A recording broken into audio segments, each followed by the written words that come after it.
Good morning, everybody. It's day 15. I'm still at the Brown Barn. You can see it here behind me. Just getting ready to leave out on the trail this morning, or out on the road this morning. It is almost 7 o'clock. I've got a planned 64 mile day, something like that. We'll see what it ends up being today's going to be a long day, and then a 50-mile day tomorrow, and then a 40-mile day into Farmington, which is by Rochester, New York. So got the next 3 days planned. Hopefully the weather today and tomorrow is supposed to be nice. The third day is supposed to be rainy, but I only have a 40-mile day. I'm hoping that it clears up that day. We'll see. Got a couple days. I need to make reservations for tomorrow night. I've got reservations for tonight and for Farmington. So talk to you later. Hey everybody, for those of you who are worried about me being on the road, today I'm actually spending time on the Old Erie Canal State Historic Park multi-use trail. So I'm riding on trail. This is honestly the first trail that I've done. Unfortunately, I don't like the looks of it. It's packed stone. We'll see how it rides. But I'm riding on the Erie Canal Trail today. So probably have some video when I get close to the canal. The first 3 miles of the Erie Canal towpath was crushed stone, which was really a pain to ride in. It wasn't bad, it wasn't dangerous, just rolling resistance. Riding there was much greater. It dropped my speed by about 1/3, but then I hit a nice paved section. So I'm not sure how long this is going to last, but I'm enjoying it. You can see the old canal over here. At some point I may get to a place where we actually have some locks, and I definitely will stop there too. But cool video. Glad you guys could join me. Here's one of the old locks from the Erie Canal.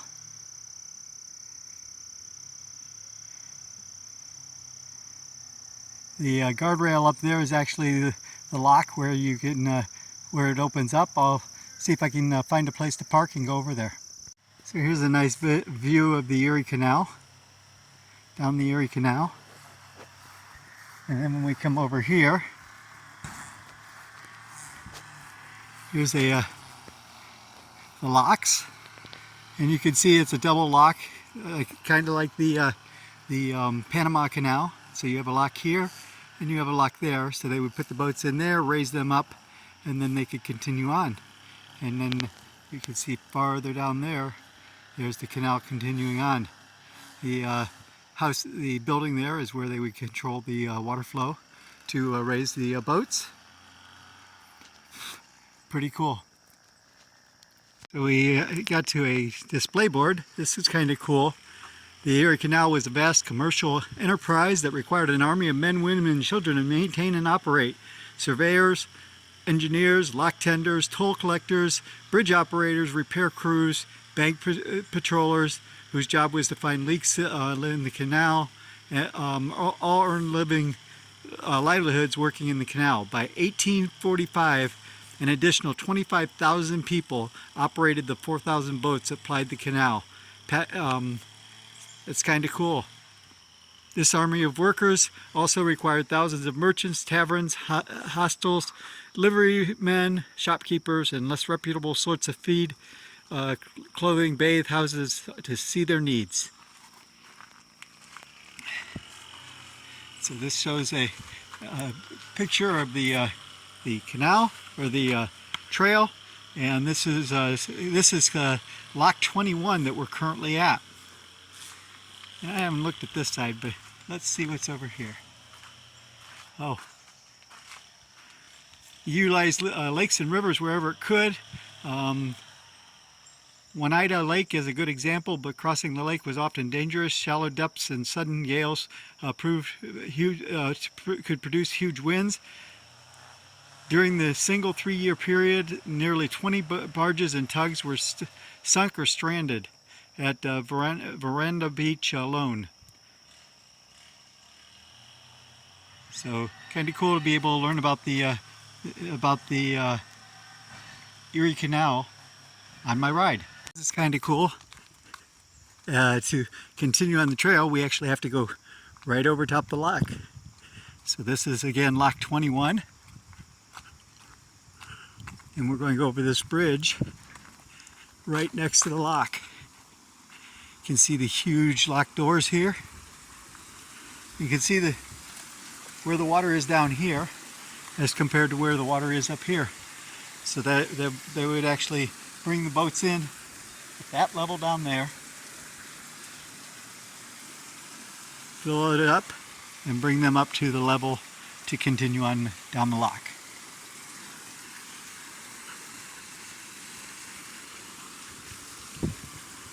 I'm on a dismount zone, so I'm having to push the bike, but you can see down the Erie Canal here.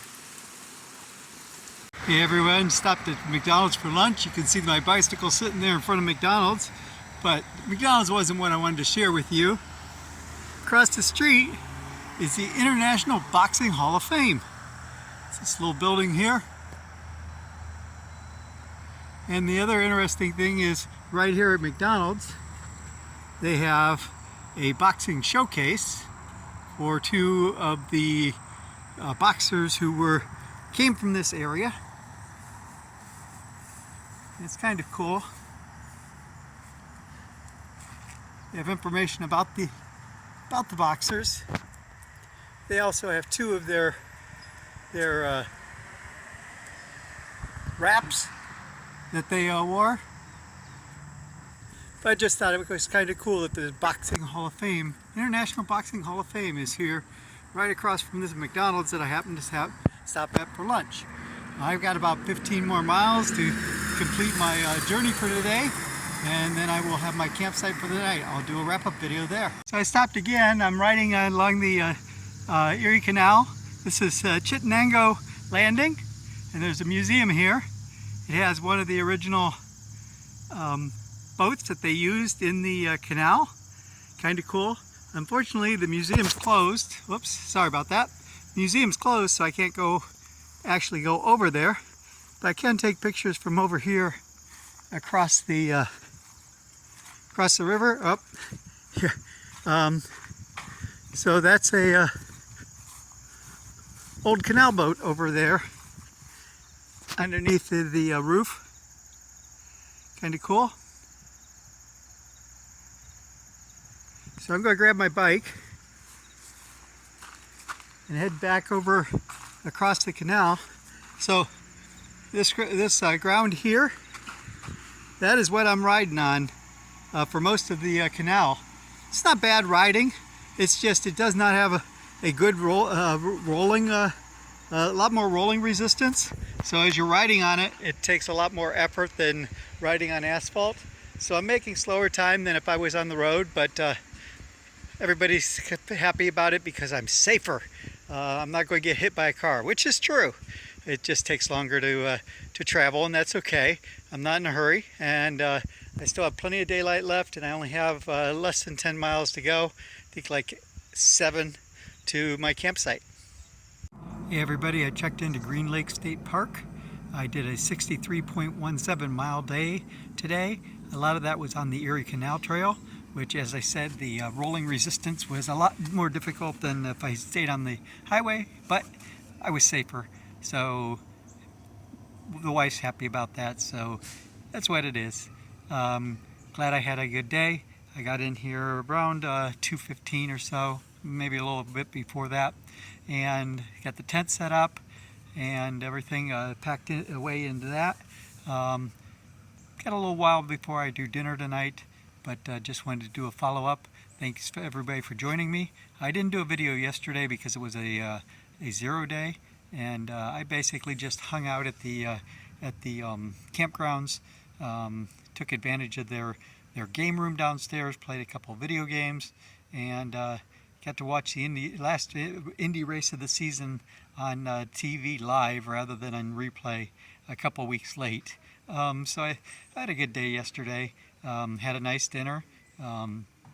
Went to town, picked up a bolt for my bike that I couldn't get to keep tightened, so I got a new bolt for it. And I also went to the grocery store and bought dinner. So I made dinner there last night. They had a full kitchen, which was wonderful that they had the full kitchen. And the Brown Barn campground is top notch. I mean, it's not. I mean, especially for bikers, it has everything you would need. Most of the campers were self-contained, so they seldom were in the in downstairs. But the fact that they let me stay upstairs in the barn, not have to pitch the tent, it was very nice of them, and very cheap, very reasonable. A quarter of what I'm spending tonight in a state campground. So very appreciative of those guys at the Brown Barn campgrounds. And I'm just glad I have a space here tonight at the Green Lake State Campground here in New York.